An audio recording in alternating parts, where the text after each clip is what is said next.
같이 한번 들어보도록 합시다. 자, 오늘날 개일은 소유한 재산을 사용하거나 처분할 수 있는 배타적이고 절대적인 권리를 가지고 있다. 이러한 사유재산권이 기본권으로 널리 인정될 수 있도록 이론적 기초를 놓은 대표적 인물은 존 로크이다. 로크 이전까지 동서양은 막론하고 국가 내의 모든 자산은 군주에게 속해 있었으며 신하와 백성들이 가진 재산은 주권자인 군주가 자기에게 충성하는 자에게 내리는 일종의 하사품이었다. 로크는 통치론에서 시민의 재산권을 주장하고 이를 보호하는 것이 정부의 가장 중요한 임무라고 주장했다. 자, 여기까지가 지금 첫 번째 문단입니다. 자, 그러면 일단 기본적으로 여기에서 이야기하고자 하는 것은 뭐냐? 재산권에 대해서 이야기를 하고 있습니다. 여러분들 지금 그 중학교 3학년 때 사회에서 그 권리 배우지 않나요? 아닌가? 3학년 1학기 때 배우는 걸로 알고 있는데 뭐 인권, 기본권 해가지고 그렇죠. 자, 그래서 여기에서 일단 기본적으로 이거 배타적이다는 게 무슨 뜻일까요? 배타적이다라고 하는 건 한자 그대로 하면은 타인을 향해서 등 돌리다라는 뜻입니다. 한자 그대로 하면은. 근데 그거를 조금 더 이제 우리가 일상적인 의미로서 이야기를 하자면 뭐냐면 다른 사람이 침범할 수 없는 또는 내가 다른 사람에게 이제 이 쉽게 말하면 이 배자가 배반하다 할 때 배자거든요. 그래서 다른 사람을 밀어낼 수 있는 또는 이제 등 돌릴 수 있는 약간 이런 의미라고 보면 됩니다. 그러면 여기에서 자신이 소유한 재산을 사용하거나 처분할 수 있는 배타적인 권리다라고 하는 건 뭘 말하느냐? 내가 소유하고 있는 재산을 타인이 함부로 하는 거, 그러니까 타인이 건들려고 하는 거, 타인이 소유를 주장하려고 하는 걸 할 수 있다 없다? 없다. 오로지 나만 가지고 있다 이 뜻입니다. 그래서 우리가 보통 누군가에게 배타적이다라고 하는 건 뭐냐면 타인이 다른 존재가 건드릴 수 없는 영역을 나만이 가지고 있다. 나만 이용할 수 있다. 라는 거랑 같은 뜻입니다. 무슨 말인지 알겠죠? 그래서 지금 이 배타적인 권리가 뭐라는 거야? 내가 소유한 재산, 개인이 소유한 재산은 배타적이기 때문에 타인이 어찌할 수 있다 없다? 없다를 얘기를 하는 겁니다. 자, 그리고 이러한 사유재산권, 사유라고 하는 건 개인이 가지고 있는 걸 뜻합니다. 사유재산이라고 하는 건 내가 개인이 가지고 있는 재산. 이 개인이 가지고 있는 재산이 기본권으로 널리 인정될 수 있도록 이론적 기초를 놓은 대표적 인물이 존 로크다라고 되어 있다. 그렇죠? 자, 그래서 사유재산권이 뭐다? 기본권이다.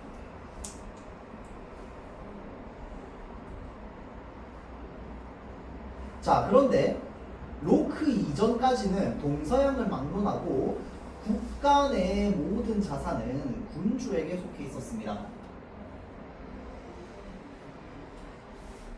자, 그리고 신하와 백성들이 가진 재산은 주권자인 군주가 자기에게 충성하는 자에게 내리는 일종의 하사품에 불과했다라는 거야.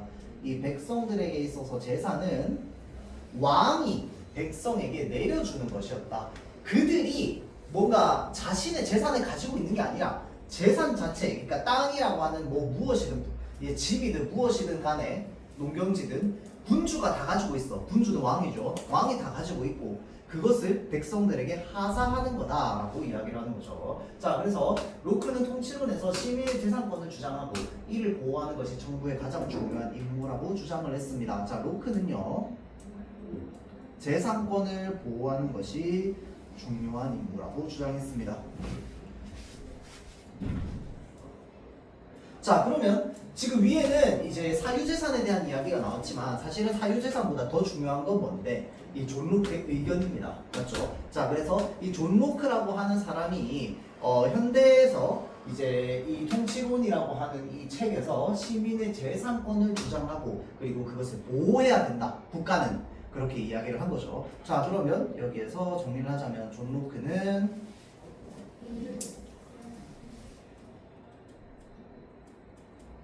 시민의 재산권 보장,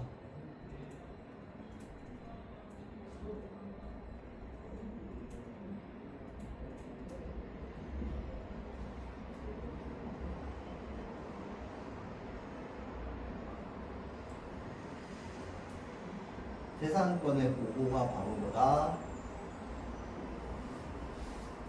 국가의 중요한 임무였어. 그리고 로크 이전의 시대에는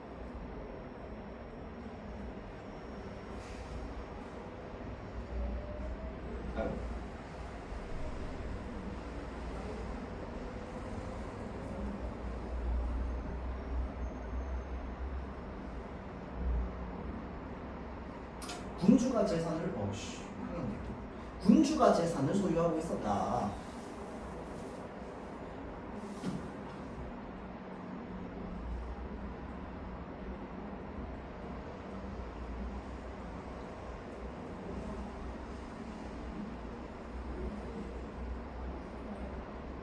그 다음 이 문단 로크는 자연법 사상에 기초하여 사유재산권을 자연법상 부여된 권리라고 보았습니다.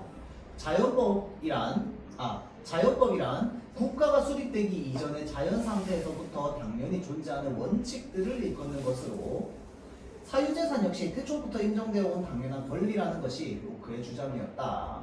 자, 그 근거로 로크는 동시대 사람들이 가진 소유욕에 주목하여 소유욕은 교육과 무관하게 모든 사람이 본래적으로 지닌 습성으로 원시 상태에서도 이러한 소유욕을 바탕으로 자연스럽게 사유재산을 인정했으리라는 논리를 내세우고 있다. 자, 이러한 로크의 사상은 자본주의적 경제 질서를 추구하며 새로운 지배 세력으로 떠오르던 시민계급에게 정당성을 부여해 주었다. 자, 사유재산권에 대한 로크의 이론은 영국의 명예혁명과 미국의 독립전쟁을 통해 법제화되기에 이른다라고 되어 있습니다. 자, 미국의 명예혁명과 그 다음에 영국의 명예혁명과 그 다음에 미국의 독립전쟁, 이것도 여러분들 2학년 때 배우지 않았나요? 아닌가? 맞죠? 자, 그래서 우리가 글을 읽을 때 일단 기본적으로 배경 지식이 많은 거는 아주 큰 도움이 됩니다. 자, 한번 볼게요. 아마 여러분들이 중학교 1학년 때 이 글을 읽었다면 이해가 잘 안 됐겠죠?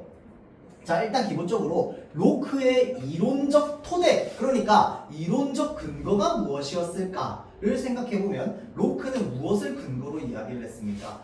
인간의 본성을 바탕으로 이야기를 했습니다. 어떤 인간의 본성인데 인간에게는 누구나 무엇이 있다? 욕심이 있다라는 거야. 무슨 말인지 알겠죠? 자, 그래서 지금 그 부분을 다시 한번 보면은 사유재산권을 자연법상 부여된 권리다라고 보았습니다. 자연법 사상에 기초하여. 자, 그래서 소유욕은 교육과 무관하게 모든 사람이 가지고 있는 본래적인 습성이야. 그래서 그러한 소유욕을 바탕으로 자연스럽게 사유재산을 인정했을 거야. 원시 상태에서도 자연스럽게 사유재산을 인정했으리라는 논리를 내세우고 있다. 이러한 로크의 사상은 자본주의적 경제 질서를 추구하며 새로운 지배 세력으로 떠오르던 시민계급의 정당성을 부여해 주었다. 자, 우리가 평소에 글을 읽으면서 그냥 이게 아니라요. 생각을 한번 해보자면, 자, 소유욕을 인정해 주는 것, 그러니까 국민의 소유욕을 인정해 주는 것이 왜 시민계급의 정당성을 부여해 주었을까를 한번 우리가 생각해 볼 필요가 있습니다. 자, 근거로 삼았던 게 뭐냐면 아마 원시시대, 기록이 안 남아있지만 아마 원시시대에도 사유재산은 있었을 거야 라고 이야기를 한다는 거야. 로크는 왜 그렇게 이야기를 하는데 인간에게 있어서 소유욕은 본래적인 습성이기 때문에 누구나 가지고 있었을 거야. 그러니까 예를 들어서 그때 원시시대 때는 다 무리 생활했을 거 아니야, 그쵸? 무리 생활했을 텐데 누가 사냥 나갔다가 돌인데 되게 예쁜 돌을 발견했어. 그래서 그거 하나 다 가져가가지고 내가 애지중지 아끼고 있단 말이야. 그럼 그게 바로 뭐가 되는 거야? 사유재산이 되는 거 아니야, 맞죠? 자, 그렇기 때문에 아마 원시 상태에서도 그런 사유재산을 인정하는 법이 아마 있었을 거야 라고 근거를 들어가지고 이야기를 하다 보니 이 시민계급 역시 자신이 가지고 있는 재산이 다 군주의 것이라고 생각하면 시민계급은 힘을 가질 수 있을까요? 힘을 가질 수 없겠지. 자, 그런데 시민 계급이 각자 자기가 가지고 있는 것을, 그래, 우리는 네가 가지고 있는 것에 손 못 대. 왜냐하면 재산권이라고 하는 건 다른 사람이 너에게 침범할 수 없는 거기 때문에 다 너에게 인정해 줄게 라고 하는 순간 이 시민계급 중에서 아주 부자도 있었을 거 아니야. 그치? 그러면 그런 사람들이 아무도 건드리지 못하는 자신의 사유 재산을 늘리고 가다 보면은 당연히 힘이 생기겠지. 맞죠? 목소리가 커지고 힘이 생기면서 동시에 시민계급에게 정당성을 부여해 주었을 겁니다. 맞죠? 자, 연결해 보는 거야. 내가 머릿속으로. 아, 그러면 이게 원인이 되어서 이렇게 결과가 나왔는데 어떻게 원인을 통해서 결과가 이렇게 만들어졌을까를 생각해 보는 겁니다. 글을 읽으면서. 자, 사유재산권에 대한 로크의 이론은 영국의 명예혁명과 미국의 독립전쟁을 통해서 법제화되기에 이릅니다. 자, 명예혁명과 독립전쟁을 통해서 얻어낸 것이 무엇이었을까요, 여러분들? 이거 안 배웠나요, 2학년 때? 했어, 안 했어? 맞지? 했죠. 현우야, 명예혁명과 독립전쟁을 통해서 얻어낸 게 뭐였습니까? 뭐였을까요? 진짜 뭐였을까요? 그래서 사실 중요한 건 아닙니다, 여러분들. 그냥 물어본 거야. 평등이죠, 평등. 이해됩니까? 봐봐. 시민계급에게 정당성을 부여해주면 평등에 가까워집니다. 이거 이해돼요? 왜 그래? 그때는 계급사회였잖아. 군주가 있었고 그 영주가 있었죠. 봉건사회였잖아, 유럽이. 맞죠? 자, 그 상황에서 시민계급에게 정당성, 그러니까 사유재산을 인정해주면 시민계급에게 정당성이 부여돼. 이거 아까 선생님이 연결했다, 그쵸? 자, 시민계급에게 정당성이 부여되면 권력이 고착화되는 게 아니라 오히려 권력이 깨지고 사람들이 평등해집니다. 맞죠? 자, 왜냐면 상대적으로 시민계급은 더 낮은 쪽에 있었던 계급이기 때문에. 맞죠? 자, 그래서 명예혁명과 독립전쟁을 통해서 법제화되기에 이른다까지 이제 마무리를 좀 지어보면 뭐 평등 얘기는 그렇게 중요하진 않습니다. 그래서 일단 기본적으로 사유재산권을 로크는 무엇으로 보았다? 자연법으로 봤다라는 거야. 자연법이 무엇인지는 지문에 나와 있습니다. 맞죠? 뭐였어? 인간이 국가가 수립되기 이전부터 모든 인간이 그렇게 해왔던 거. 이거는 그냥 국가가 법을 이래라 저래라 안 하더라도 그냥 법으로서 인정이 되는 거야. 권리로서 인정이 되는 거야. 그거를 이제 자연법상의 권리라고 합니다. 자연법상의 권리. 자, 그래서 자연법상의 권리로서 봐야 된다라고 하는 거였습니다. 왜 그러냐? 소유욕은 인간의 본래적인 습성이야.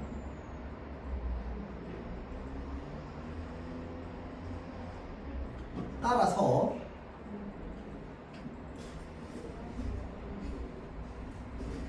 원시 상태에서도 사유재산을 인정해줬을 거야. 이게 이제 로크의 근거죠, 근거.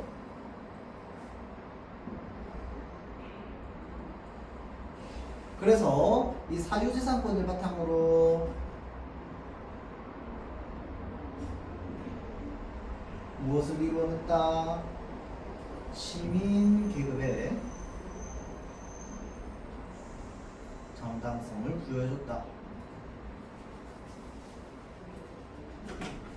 시민계급에 정당성을 부여해준 건 평등에 가까워지는 거다는 충분히 더 이제 나아가서 생각해 볼 수 있습니다, 여러분들. 자, 여기까지 끊고 간단하게 이제 이야기를 좀 해보자면, 글을 읽을 때요, 여러분들. 선생님이랑 똑같이 읽을 필요 없습니다, 알겠지? 이거는 하나의 방법으로는 그냥 제시를 해주는 거야. 여러분들이 잘 읽을 수 있는 방법으로 이제 읽으면 되는데, 나는 물론 이제 이 글을 내가 한번 읽어본 상태에서 여러분들하고 하고 있지만, 실제로 처음 읽었을 때도 거의 이것과 유사하게 나는 정리하고 표시했어. 무슨 말인지 알겠죠? 나는 나만의 원칙이 있는데, 일단 기본적으로 문단을 읽고 나서 첫 번째 이 문단이 이 글 속에서 어떠한 역할을 하는지를 봅니다. 근데 그게 이 한 문단만 읽었을 때 파악이 되는 글이 있고요. 한 여러 문단을 읽어야지 그제서야 이 문단이 이 말을 하고 싶은 거구나 라는 걸 좀 알게 될 때도 있어요. 그때 다르긴 하지만 그러면 쭉 한 3-4문단 읽고 나서 그 다음에 1문단부터 정리해도 괜찮아요.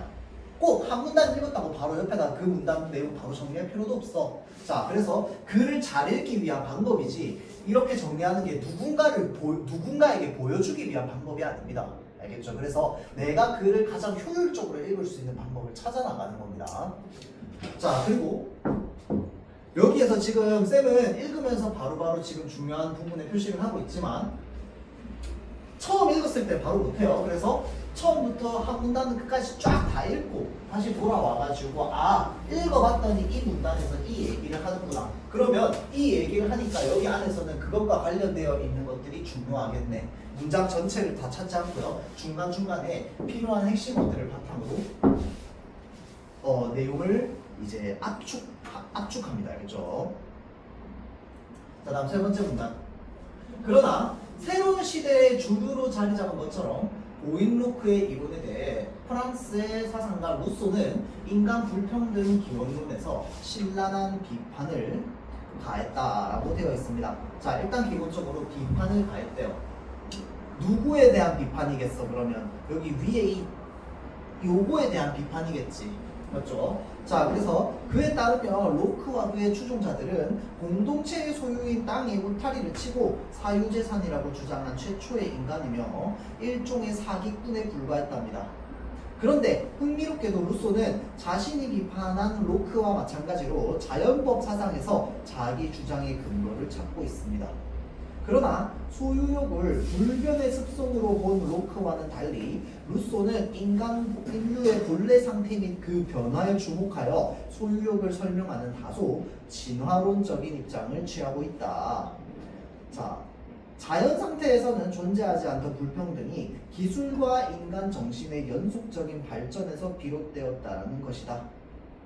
자, 루소에 따르면 화폐, 임금노동, 그리고 이윤을 목적으로 하는 거래와 같은 다양한 기술의 발명 및 교육은 인류를 순수한 평등주의가 구현된 자연 상태에서 멀어지게 하고 원초적 본성을 소유욕, 즉 인위적 욕망으로 왜곡해버렸다. 자, 이 때문에 루소는 사유재산은 자연권의 보호 대상이 아니라고 보았다라고 되어 있습니다. 자, 이 문단 한 번에 이해하면 사실은 중학교 수준은 넘어갔다라고 볼 수 있을 것 같아요.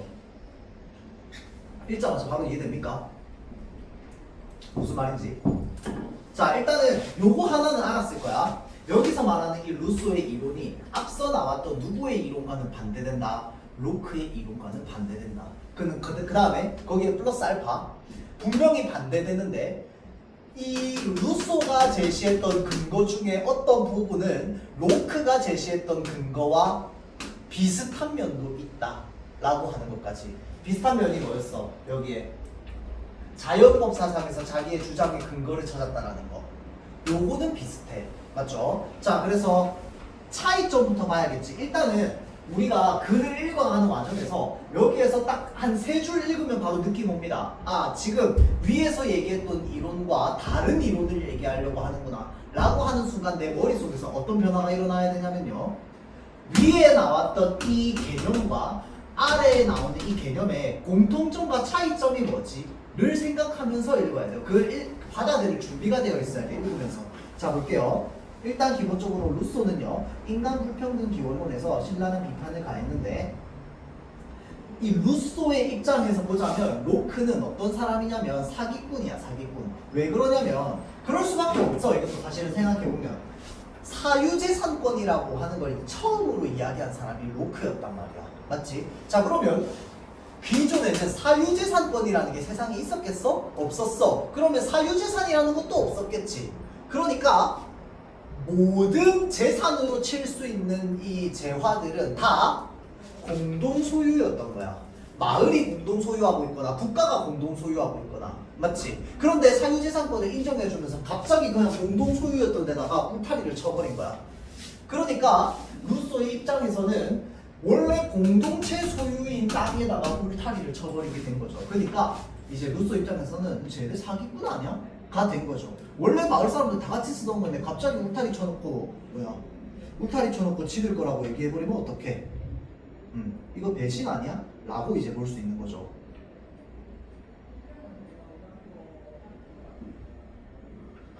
자, 그래서 일단 기본적으로 쭉쭉쭉 로크는 공동체 소유의 땅에 울타리를 치고 그것을 사유재산이라고 주장했다라는 거야. 자, 그러나 흥미롭게도 자연법 사상에서 자기 주장 근거를 찾고 있는데 루소는 인류 본래 상태 및 그 변화에 주목하여 소유욕을 설명하는 다소 진화론적인 입장을 취하고 있답니다.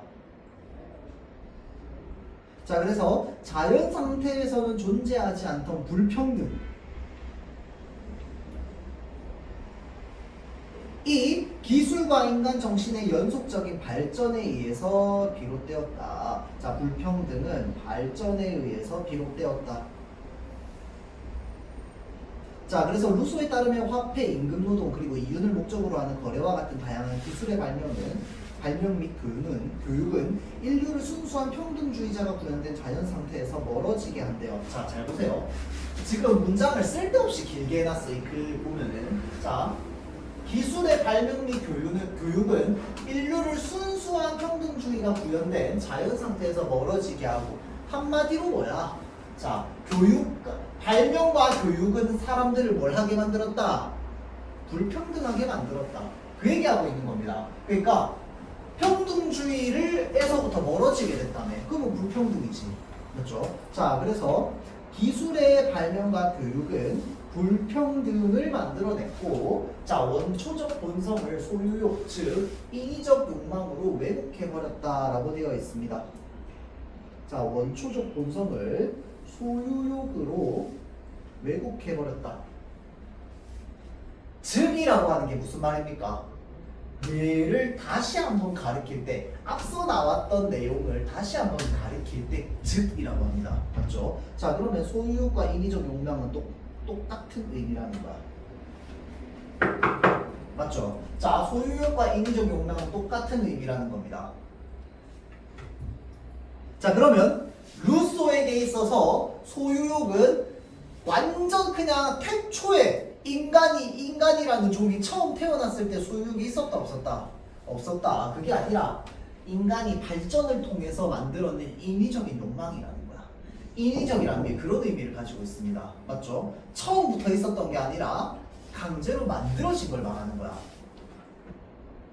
자, 그래서 이 때문에 루소는 사유재산권은 자연권의 보호 대상이 아니다 라고 봤다는 거죠. 자, 그러면 전체에서 루소만이 주장했던 근거 내용들을 한번 살펴보도록 할게요. 자, 루소는요,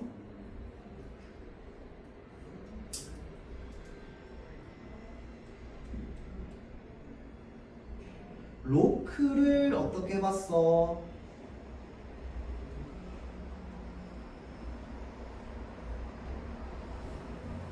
공동체의 재산을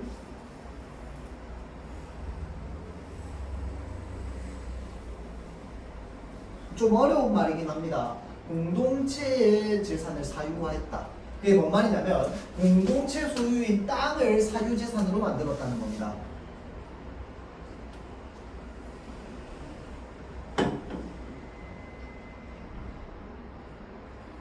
그래서 얘를 비판했습니다. 그리고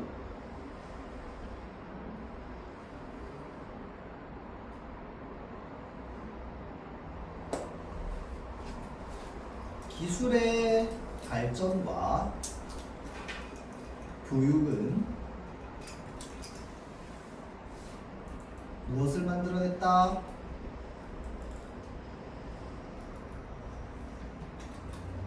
불평등을 만들어냈다.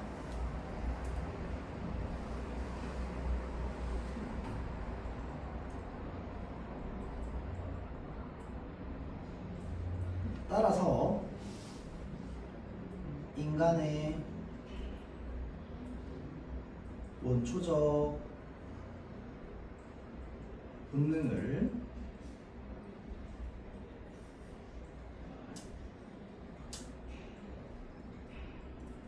소유욕으로 왜곡했습니다. 자, 왜곡이 무슨 말입니까?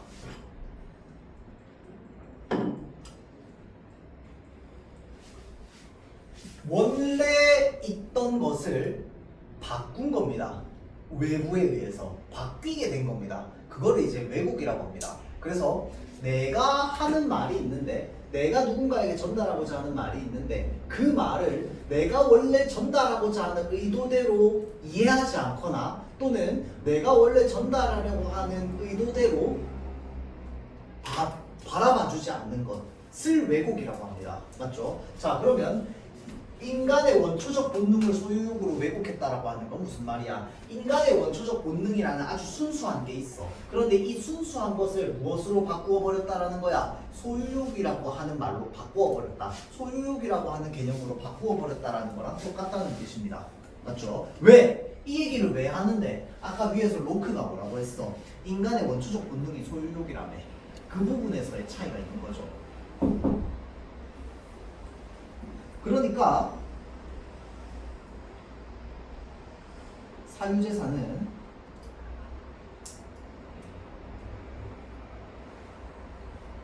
자연권의 보호 대상이 아닐 수밖에 없는 것이. 왜? 사유재산이라고 하는 건 인간의 소유욕 때문에 생겨난 건데, 인간의 소유욕이라는 것 자체가 뭔데? 왜곡된 거라며. 다음 루소의 재산권 이론은 프랑스형 좀 기다려줄게요. 자, 다음 루소의 재산권 이론은 프랑스 혁명 당시 사회 질서가 재편되는 과정에서 중요한 이론으로 제시되었지만 로크의 이론처럼 제도화되는 단계에는 이르지 못하였다. 자, 그러나 이후에도 루소의 사상을 더욱 발전시킨 이론들이 속속 등장하였는데, 극단적으로는 공산주의 이론과 같이 사유재산권을 전면적으로 부정하고자 하는 시도도 있었다. 자, 오늘날의 국가들은 로크와 루소에서 시작된 사유재산권에 대한 이론적 갈등을 해소하기 위해서 원칙적으로 사유재산권을 시민의 기본적인 권리로 인정하는 한편, 공공의 이익에 맞지 않게 재산권을 행사하는 경우에는 예외적으로 이 권리에 제한을 두고 있다. 이게 이제 가장 현대적 의미의 재산권이죠. 현대적인 의미. 그래서 여러분들 이거 시간이 없지만 조금만 더 추가적으로 배경지식적으로 얘기하자면, 아마 고등학교 1학년 모의고사 풀어본 학생들 좀 알 수도 있는데, 좀 주로 많이 나오는 내용 중에 하나가 뭐냐면, 그러니까 사유재산은 예를 들어서 돈도 사유재산이고 땅도 사유재산이잖아. 그치? 자, 그런데 이 사유재산권, 그러니까 이 재산권을 내가 쓰고 싶다고 해서 다 보장받을 수 있는 건 아닙니다. 내 재산권이긴 하지만. 왜? 그건 너무 억울한 거 아니에요? 그러면 재산을 가지고 있는 사람은, 그러니까 아주 조금의 재산이라도 가지고 있는 사람은 이 재산이 타인에 의해서 마음대로 될 수도 있다는 거 아니에요? 그럼 오히려 힘 있는 사람한테 좋은 거 아니에요? 라고 하지만 사유재산권을 모두 인정해주지 않는 것이 오히려 힘 있는 사람들을 견제하는 것이 됩니다. 왜 그러냐면요, 예를 들자면 그런 거야. 우리가 지금 여기 보면은 우리 지금 있는 요 동네를 보자면 건물 있고 가운데 대로변 있잖아. 그치? 그런데 이 대로변을 어떤 엄청나게 돈 많은 사람이 있어가지고 이 구역을 통으로 사버린 거야. 그러면 이 구역을 통으로 사들인 어떤 이 주인이 있겠지. 그럼 그 사람은 이 구역이 사유재산이니까 자기 마음대로 해도 되잖아. 그 말은 무슨 말이냐면 재산권은 배타적이라고 했습니다. 이거를 좀 알아두면 좋아요. 왜냐면 이거 진짜 많이 나와요. 고등학교 모의고사에서. 재산권은 배타적이라고 했잖아. 그치? 그러면 내 재산에 있는 지역, 그러니까 내가 사놓은 땅에 아무도 발 못 들이게 하는 게 가능하다는 겁니다. 배타적이라고 하는 건. 당연하잖아. 내 땅이니까. 들어오지 마 하면은 당연히 못 들어와야 되잖아. 그러면 무슨 문제가 생겨요? 이 동네 사람들은 이 구역을 다 못 써. 무슨 말인지 알겠지? 모든 사유재산을 다 인정해주면. 그래서 이런 땅과 같은 공공성이 높은 재산들 같은 경우에는 이렇게 너무 심하게 배타적으로 권리를 행사하는 것을 오히려 제한하고 있습니다. 왜 그러냐면 그것이 무엇을 해치기 때문에 공공의 이익을 해치기 때문에. 무슨 말인지 알겠죠? 자, 그래서 그런 개념이 지금 이제 우리 현대 재산권 개념이죠. 자, 다시 이제 본론으로 좀 돌아오자면, 자, 루소의 재산권 이론은 일단 기본적으로 중요한 이론으로 제시되었는데 뭐는 되지 못했어? 제도화는 이르지 못했습니다. 자, 그리고 그 뒤에 더 발전시킨 이론들이 나왔고 공산주의와 같이 사유재산을 전면적으로 부정하는 시도도 있었다. 공산주의는 사유재산을 부정하고 있죠. 맞죠? 왜냐하면 공산이라고 하는 것 자체가 뭐야? 함께 생산해서 함께 나누다라는 뜻이잖아요. 그렇죠? 그래서 인간 개인 한 명 한 명의 사유재산을 인정해주지 않습니다. 모든 재산은 다 국가의 것이죠. 그게 공산주의죠. 자, 그래서 오늘날 루소에서 시작된 사유재산권에 대한 이론적 갈등을 해소하기 위해서 원칙적으로 사유재산권을 잠깐만 쭉 오늘날 요거까지 표시를 해야겠네. 오늘날 사유재산권을 인정하는 한편 공공의 이익에 맞지 않게 하는 경우에는 뭘 하고 있다? 제한을 두고 있다. 자, 그래서 루소의 재산권 이론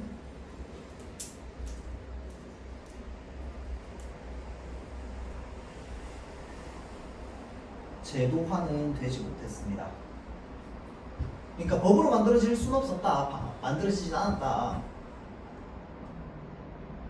반면 오늘날은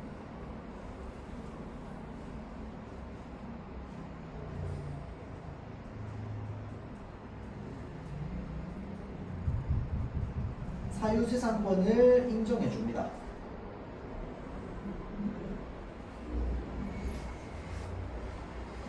단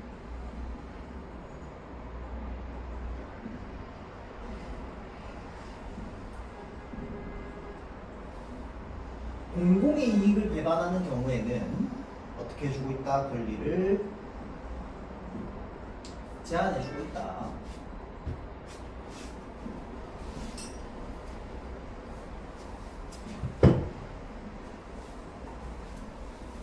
자, 지문 하나 엄청 길게 했다, 그쵸? 자, 그래서 조금 지루할 수 있는데요, 여러분들.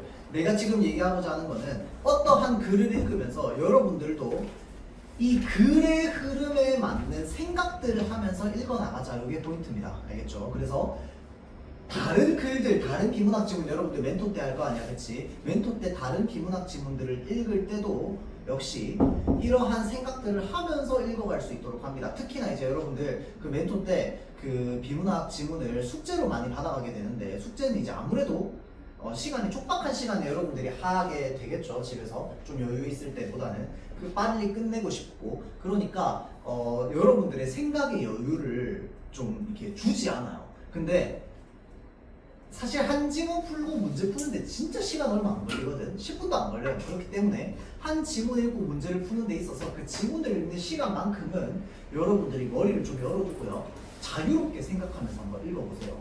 그게 중요합니다. 자, 다음 기술 지문 들어갈게요. 다음 페이지. 다음 지문. 홍채인식 기술 지문. 요거는 조금 빠르게 볼게요, 여러분들. 자, 최근 개인 휴대기기나 출입 통제 시스템에서 본인을 확인하는데 생체 인식 기술이 활용되고 있는데 그 중 하나가 홍채 인식 기술이다. 홍채는 우리 눈에서 검은 눈동자인 동공을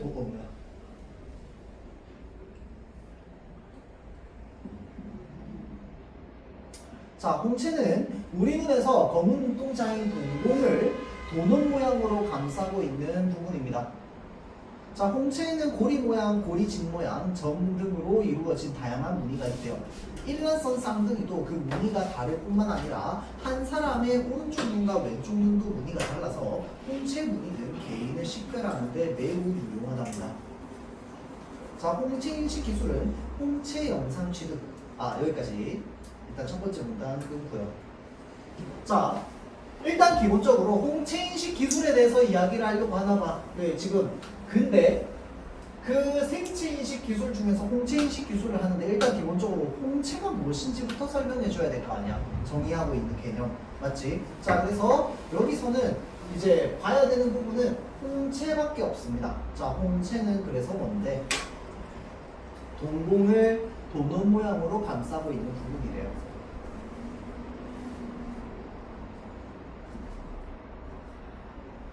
무늬가 달라서 개인을 식별하는데 매우 유용합니다. 자, 홍채인식 기술에 대한 설명은 그렇게 나오지 않았습니다. 맞죠? 자, 그래서 이 1문단은 정리하지 않고요. 나와 있는 이 홍채에 대한 개념만 좀 알고요. 그 다음에 이 홍채가 왜 홍채인식 기술이 있는지만 알고 있으면 되겠지. 이유가 뭔데? 다 다르다는 거. 맞죠? 그래서 개인을 식별하는 데 유용하다는 거.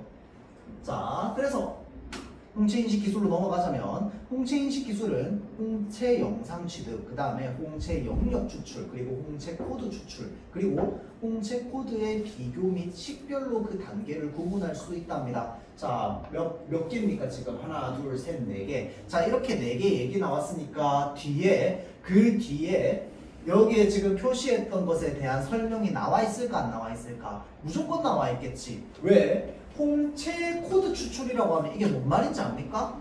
몰라. 맞죠? 그러면 당연히 뒤에서 정의해 주겠지. 맞죠? 자, 홍채 영상 취득 단계에서는 카메라로 홍채 사진을 찍습니다. 이때는 가시광선 대신 그보다 파장이 긴 700에서 900 나노미터인가요 이게? 봅시다. 맞네. 나노미터. 700에서 900 나노미터의 근적외선을 이용하는 경우가 많답니다. 자, 여기서 질문 하나. 여러분들 가시광선이 뭔지 압니까? 가시광선 뭔지 알아요? 들어본 적 있나? 들어는 봤고 가시광선이 뭔지 아나? 는 잘 모르겠고. 오케이. 그러면 이것도 그냥 간단하게 설명 좀 들읍시다. 이것도 되게 많이 나와요 여러분들. 가시라고 하면 이게 무슨 말이냐면요, 가는 안 적어도 돼요 여러분들. 가능하다 할 때 가짜입니다. 시는요 보다라는 뜻입니다. 우리 눈으로 보는 이 힘을 시력이라고 하잖아. 그치? 자, 그래서 가시라고 하는 건 보이는 게 가능한, 그러니까 한마디로 눈에 보이는 이 뜻이고요. 광선은 뭐겠어? 빛이겠지. 빛에서 나온 성을 뜻합니다. 자, 그래서 그거를 가시광선이라고 해요. 자, 그래서 우리가 일상에서 이 가시광선을 확인하는, 그러니까 지금 사실은 여기에 나오는 이 하얀 빛들, 근데 얘를 만약에 색깔을 바꿔줘 노랗게 보여. 그러면 우리 눈에 다 지금 색깔이 바뀐 게 보이는 거잖아. 그치? 자, 그래서 이렇게 우리 눈에 보이는 모든 색깔들은 다 가시광선입니다. 특히나 이 빛을 통해서 나오는 거. 그러니까 이런 색깔 말고 그런 것들을 다 가시광선이라고 하는데, 우리 눈에 그러면 자, 여기에서 질문이 하나 생겨야 되는 게, 그러면 가시광선의 반대말, 우리 눈에 안 보이는 광선도 있나요? 가 나와요. 생각을 해봐야 돼. 맞아요. 우리 눈에 안 보이는 광선도 되게 많습니다. 자, 그래서 우리 눈에 안 보이는 광선 중에 대표적인 광선 두 개가 바로 자외선이랑 적외선입니다. 우리 눈에 안 보여요. 자, 그래서 얘를 안 적어도 돼요 여러분들. 개념 지식상. 자, 빛이 이렇게 통과가 됩니다. 그래서 이렇게 세모로 생긴 프리즘이 있다고 칩시다. 자, 그래서 빛이 이렇게 쭉 하다 보면은 이것 때문에 갑자기 빛이 굴절이 됐어. 불규칙하게. 그러면 이 빛은 여러 가지 색깔의 빛이 담겨 있는 거거든. 얘네들이 쫙 이렇게 퍼지면서 나뉩니다. 그러면은 이렇게 나뉘는 이 색깔의 조합이 어떻게 되느냐? 빨주노초 파남보가 됩니다. 보통 우리 빨주노초 파남보가 뭐야? 무지개잖아. 그치? 무지개. 이 무지개가 비가 오고 난 뒤에 생기는 이유가 뭡니까? 대기에 습기가 많아가지고 햇빛이 이렇게 촥 하면은 그 물기에 빛이 퍼져가지고 보이는 게 무지개입니다. 맞죠? 자, 그래서 빨주노초 파남보까지가 바로 뭐냐면 가시광선입니다. 그래서 빨간색을 한자로 하면 뭐야? 적색이잖아. 그래서 이 적색의 바깥선이다 라고 해서 적외선이라고 합니다. 보라색을 우리가 한자로 뭐라고 합니까? 자색이라고 하잖아. 고구마, 자색 고구마 있잖아, 그렇죠? 자, 그래서 이 자색 바깥의 선을 자외선이라고 하는 겁니다. 알겠죠? 자, 그래서 그러면 얘네 적외선과 자외선 위치에 있는 애들은 우리 눈에 보이는 광선이다 아니다? 우리 눈에 보이지 않는다. 반면에 이 빨주노초 초반환호 여기 이 무지개 색깔에 해당하는 부분은 가시광선에 해당합니다. 자, 이거 상식적으로 그냥 알아두세요. 여하튼 다시 볼게요. 자, 이때는 가시광선 대신 그보다 파장이 긴 700에서 900나노미터의 근적외선을 이용하는 경우가 많대요. 자, 그래서 홍채에는 검은 갈색을 띠는 유멜라닌과 적갈색을 띠는 페오멜라닌이라는 두 종류의 색소가 들어있는데 이 두 물질은 가시광선을 흡수하는 반면 근적외선은 거의 흡수하지 않기 때문입니다. 적외선은 일단 기본적으로 가시광선이 아니죠. 이걸 알면 바로 이해가 될 겁니다. 맞지? 왜 흡수를 하지 않는지. 흡수하니까 우리 눈에 안 보이는 거야, 적외선이. 자, 그래서 또한 근적외선을 이용하면 각막에서 반사되는 빛이 적어 각막 반사가 홍채 무늬 패턴을 인식하는 방해하는 것도 줄어든대요. 그러니까 홍채를 인식하는 데 있어서 우리 눈에 이렇게 반짝하면서 빛나는 요 가시광선을 쓰겠어? 아니면 가시광선이 아닌 적외선을 쓰겠어? 적외선을 쓰겠지. 왜? 우리 홍채 인식하는데 눈에 저 흰 불빛 이렇게 쬐면 어떻게 돼? 눈봉! 악 할 거 아니야. 그치? 그런데 적외선 쏘면 우리 눈부셔 안 부셔? 안 부시겠지. 지금 그거 얘기하고 있는 겁니다. 무슨 말인지 알겠죠? 자, 그러면 볼게요. 홍채 인식 기술 해가지고 4가지, 5가지였나요? 하나, 둘, 셋, 4가지였네요.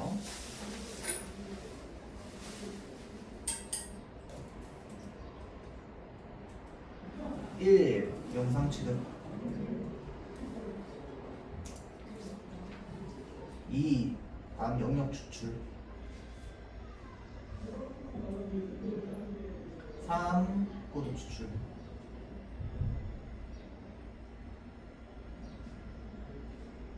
4. 그 다음에 비교 및 식별. 코드를 비교 및 식별하는 거죠. 자, 그래서 요거 아까 쌤 표시를 안 했구나. 홍채 인식할 때 근적외선을 이용하는 경우가 많다.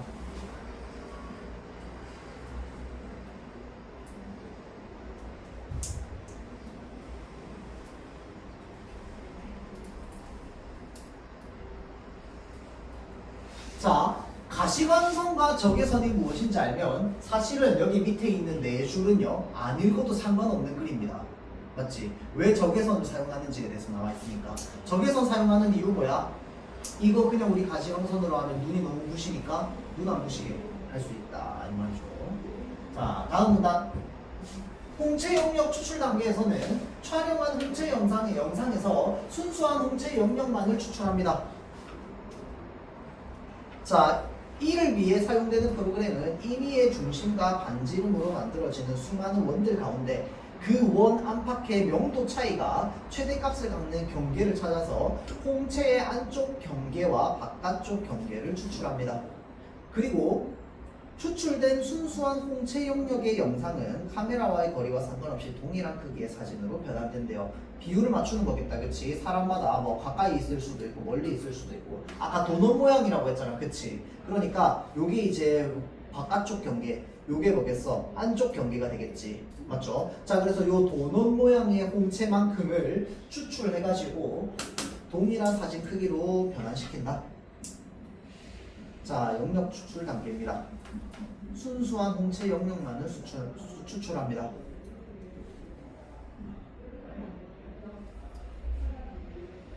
참, 요거 표시하자면 요 단계가 지금 뭔데? 영상 취득 단계입니다. 맞죠?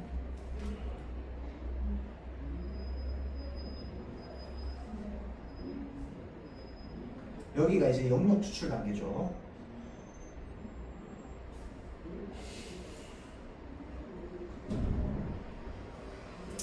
에서 무엇을 하는데? 순수한 홍채 영역을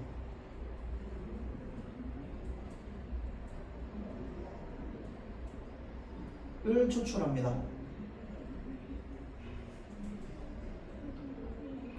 자, 그리고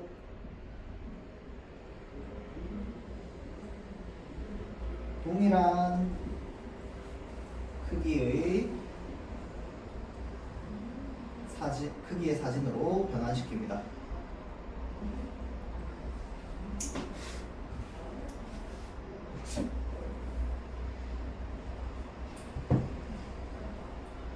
왜 홍채 인식할 때 매번 똑같은 거리에서 할 수 없잖아. 이렇게 할 때도 있고 이렇게 할 때도 있을 거 아니야. 맞죠?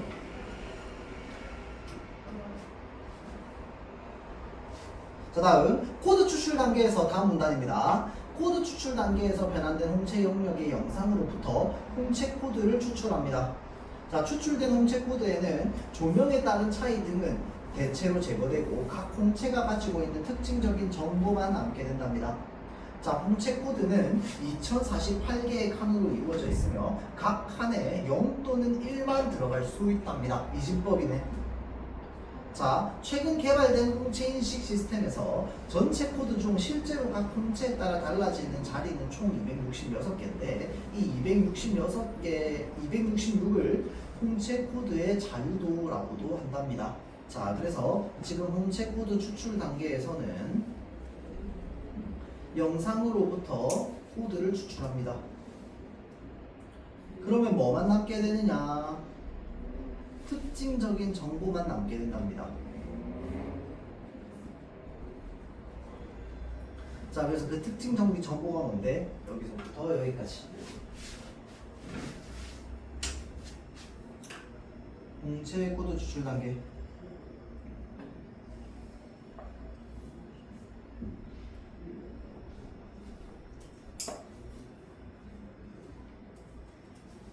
변환된 영상.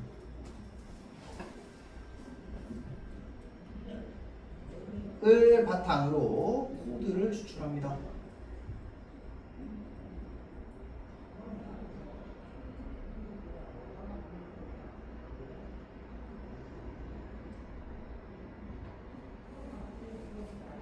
그러면 이 추출된 코드에는 뭐만 남아있다? 특징적인 정보.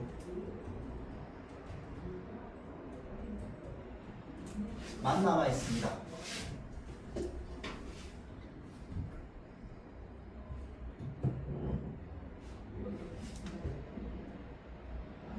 자, 그래서 그 특징적인 정보가 바로 얘네들이죠.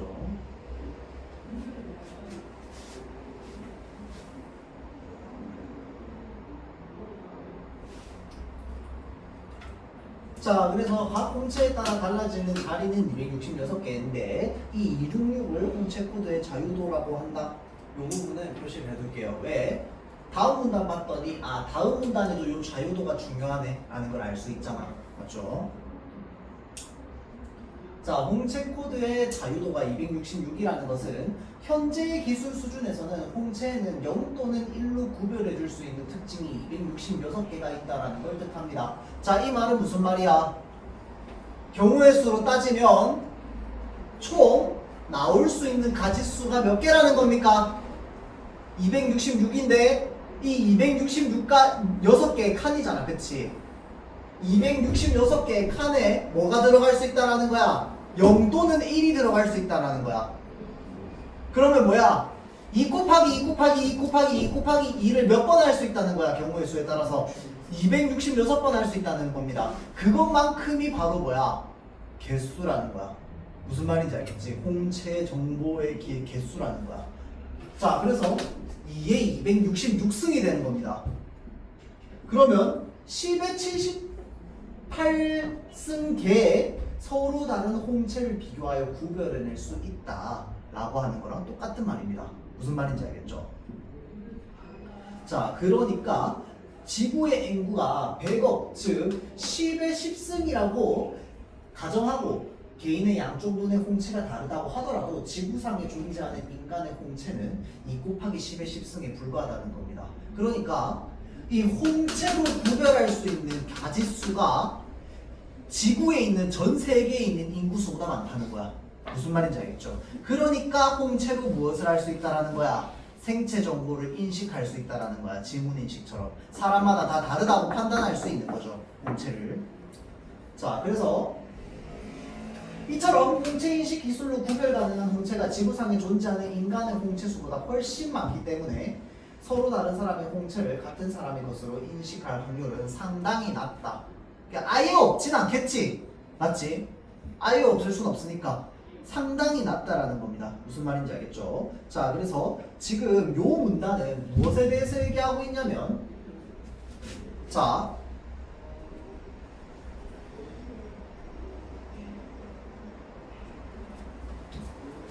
첫 번째 홍채까지, 세 번째가 홍채 코드 추출이었잖아. 그치? 자, 코드를 추출하고 나서 이 코드 추출된 코드를 왜 개인의 정보로 인식할 수 있는지에 대한 근거를 얘기하고 있습니다. 무슨 말인지 알겠죠? 그러니까 홍채 코드 자유도의 특징이겠지. 맞죠? 자, 그래서 요거 사실은 중심 문장 그 다음에 정리하는 내용 거의 없다고 볼 수 있습니다. 알겠죠? 자, 그래서 일단 기본적으로 홍채 코드의 자유도가 266이라는 건 결국은 뭐랑 똑같다? 홍채 개수가 홍채 종류를 총 2의 266승으로 나눌 수 있는 거랑 똑같다. 자, 그래서 지구상에 존재하는 인간의 홍채 수보다 홍채 인식 기술로 구별 가능한 홍채가 더 많다. 그래서 서로 다른 사람의 홍채를 같은 사람은 것으로 인식할 확률 상당히 낮다.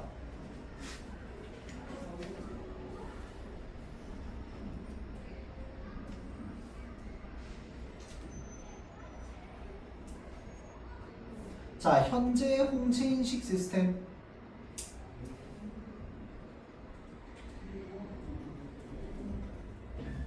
에서는 266승 정도의 종류의 홍채를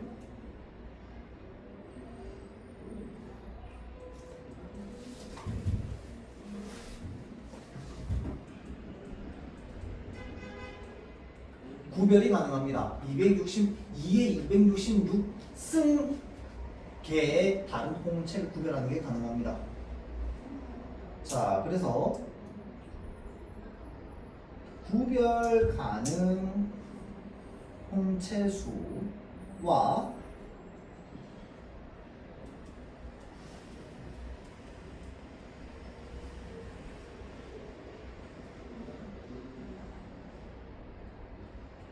구별 가능한 홍채수와 그 다음에 지구상의 인간의 홍채수를 비교했을 때 구별 가능한 홍채수가 개수가 훨씬 많기 때문에 서로 다른 사람의 홍채를 같은 사람의 것으로 인식하는 확률은 굉장히 낮다.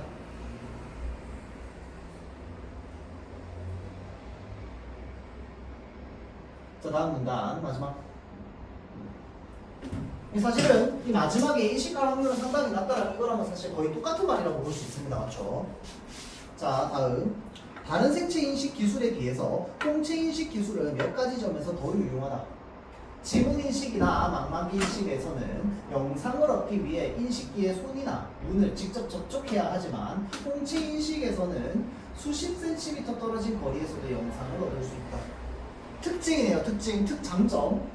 자, 또 홍채는 상대적으로 평평하고 단 2개의 근육만으로 움직이기 때문에 그 형태가 크게 변하지 않습니다. 수십 년이 지나도 홍채는 거의 변하지 않기 때문에 홍채 인식 기술은 개인의 식별 기술로 아주 적합하다라고 되어 있죠. 적합한 근거에 대해서 얘기하고 있습니다.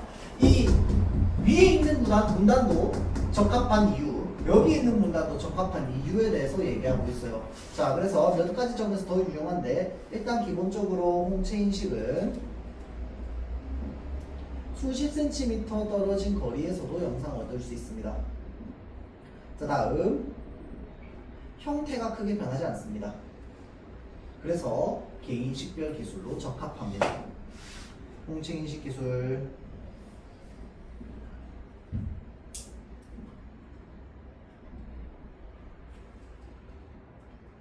수십 센티미터 에서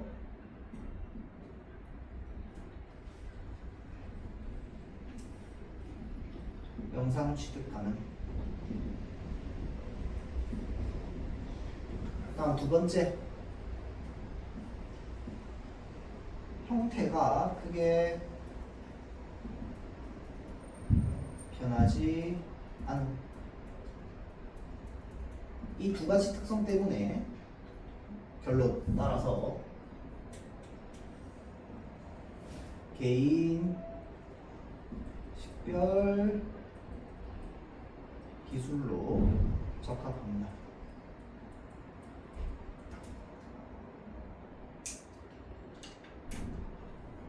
까지.